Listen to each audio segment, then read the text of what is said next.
ভোটও কেনেন, টাকা নেবেন, এটা হালাল, আপনার টাকাই, আপনার অধিকার, নেবেনই নেবেন। যদি না নেন বড় গুনাহ হবে। দখল করে এরপরে দখল করে নিয়ে ক্ষমতায় চলে যাব, এবার হুমকি দামকি দিয়া ভোট কেন্দ্র দখল করব, হুমকি দামকি দিয়া ভোট কিনে নেব, এগুলো আর হবে না। মানুষের কাছে মানুষের দৃষ্টিভঙ্গি পাল্টে গেছে। টাকা দিয়ে এখন ভোট কেনা যাবে না। মানুষের কাছে আপনারা বলবেন যে সাদাবাজি তারা করছে, নির্বাচনের আগে যদি পার হেড তারা অন্তত 10,000 করেও টাকা দেয় পার হেড জনগণকে বাংলাদেশে, তাহলেও তাদের সাদার পরিমাণ টাকা যোগ করে হবে। এত পরিমাণে অলরেডি তারা সাদাবাজি, টেন্ডারবাজি, দখলবাজি করে ফেলছে। তো জনগণকে যদি 5,000, 10,000, 20,000 টাকা দিয়ে ভোট কেনে, আর জনগণ এইখানে ইমানদারির পরিচয় জনগণের দেওয়ার দরকার নেই। কারণ ওই টাকা তার নিজের টাকা, ওই টাকা সাদাবাজির টাকা, ওই টাকা ওই লোকের কষ্টার্জিত টাকা না যে ওর কষ্টার্জিত টাকা আপনারা দিয়ে বলছে আমাদের ভোটটা দিয়ে, তা তো বলে না। ওগুলো সাদাবাজি করছে, লুটপাট করছে, সেই টাকাই আবার জনগণকে দিচ্ছে।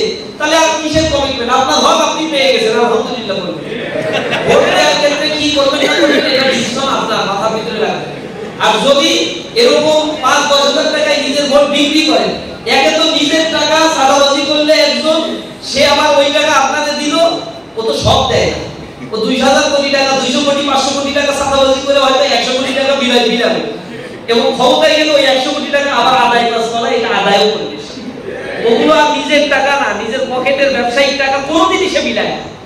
বিএনপির কোন লোক এরকম চরিত্রবান লোক না যে তারা নিজের টাকা বিলায় জনগণের মানুষের কাছে গিয়ে গিয়ে বলতে হবে যে টাকা দিয়ে যদি ভোটও কেনেন, টাকা নেবেন, এটা হালাল, আপনার টাকাই, আপনার অধিকার, নেবেনই নেবেন। যদি না নেন বড় গুনাহ হবে। কারণ এই টাকা হারাম টাকা, ওই হারাম টাকা বলে খাইতে সহযোগিতা করে দিলেন আমার না নেবেন। বা আপনি নেবেন আপনার টাকা, আপনার সাদাবাজি, আপনার কাছ থেকে সাদাবাজি নিছে, আপনার ভাইয়ের কাছ থেকে সাদাবাজি করছে, সেটা আপনার হক, আপনি বুঝে নেবেন। ভোট দেওয়ার ক্ষেত্রে দেখবেন নতুন বাংলাদেশের বন্দোবস্তের সুযোগ আমাদের এসেছে। তাদের কাছে বাংলাদেশ নিরাপদ। এখন পর্যন্ত 185 জনকে তারা হত্যা করছে নিজের আত্মকন্দলে। তাদের হাতেও অনেক মানুষ হত্যা হয়েছে। জুলাইয়ে তাদের এত শহীদ নাই, বুকে হাত দিয়ে তারা বলতে পারবে না। 155 জনের একটা তালিকা তারা ফেসবুকে দিয়েছিল, দেওয়ার পরে আবার উল্টো করছে, কারণ ওইখানে তালিকার মধ্যে ছিল ছাত্র শিবিরের তালিকা।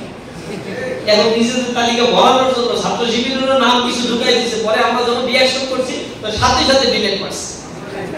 150 জনের তালিকায় যদি ছাত্র শিবির দিয়ে ভরতে হয়, তাহলে কয়জন মারা গেছে? জুলাই আন্দোলনে যাদের কন্ট্রিবিউশন এত কম ছিল, জুলাই পরবর্তী 1 বছরের ব্যবধানে 185 জনকে তারা হত্যা করছে। এত হিংস্র।